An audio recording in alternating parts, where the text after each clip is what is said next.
What can an ancient military text teach us about modern life? Well, a lot of things as it turns out.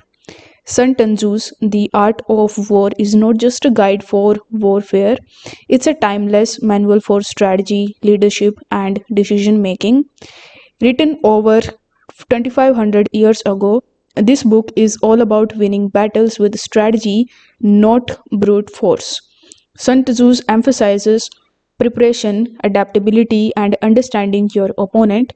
Is not just about fighting wars, but mastering the art of competition in any field. One of the most famous lesson is know yourself and know your enemy, and you need not fear the result of 100 battles.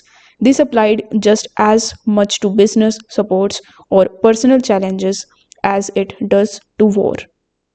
So, Sun Tzu's focus on avoiding unnecessary conflicts and achieving goals efficiently is a lesson is wisdom.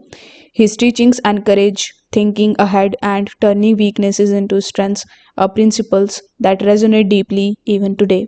While the art of war was originally meant for military leaders, it's now widely used by entrepreneurs, athletes, and anyone seeking to improve their strategic thinking.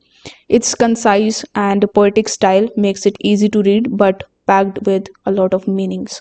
So, if you are looking for a short but impactful read that sharpens your thinking, The Art of War is a must have. So, you can grab your copy using the link in the description, or you can even find its Kindle version absolutely for free. So, have you read this book? Let me know in the comments, and what are your thoughts about it? Do let me know in the comments. So, thanks for watching this video. I will see you in the next one.